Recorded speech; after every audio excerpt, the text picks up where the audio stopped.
Hello বন্ধুরা, আজকে বাড়িতে বানিয়েছিলাম চিকেনের ঝোল।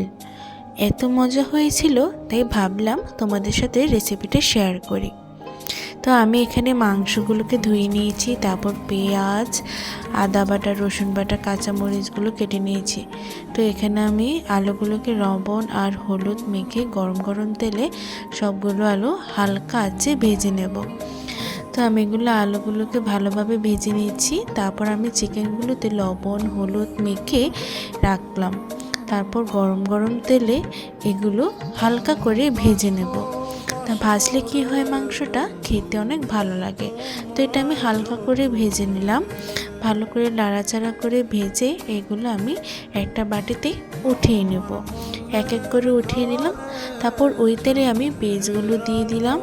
তারপর পেঁয়াজগুলোকে ভেজে এর মধ্যে কাঁচামরিচ দিয়ে দিলাম। তারপর আদা বাটা, রসুন বাটা আর জিরা বাটা দিয়ে এগুলোকে ভালোভাবে নাড়াচাড়া করে ভেজে নিয়ে দিচ্ছি। এর মধ্যে আমি একটু লবণও দিয়েছিলাম, সেটা দেখাতে ভুলে গেছি। এরপর আমি মরিচের গুঁড়া দিয়ে এটাকে ভালোভাবে কষিয়ে নিচ্ছি।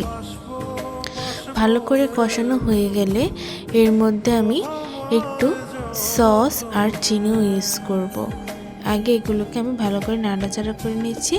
তারপর এর মধ্যে আমি মাংসগুলো দিয়ে দিলাম। মাংসগুলো দিয়ে এটাকে ভালোভাবে কষিয়ে আমি এর মধ্যে আরেকটু সস দিয়ে দিয়েছি, আর তারপর একটু হালকা চিনি দিয়েছি। এরপর আমি এটাকে ভালোভাবে নাড়াচাড়া করে এর ভেতরে পরিমাণ মতো জল দিয়ে দিয়েছি।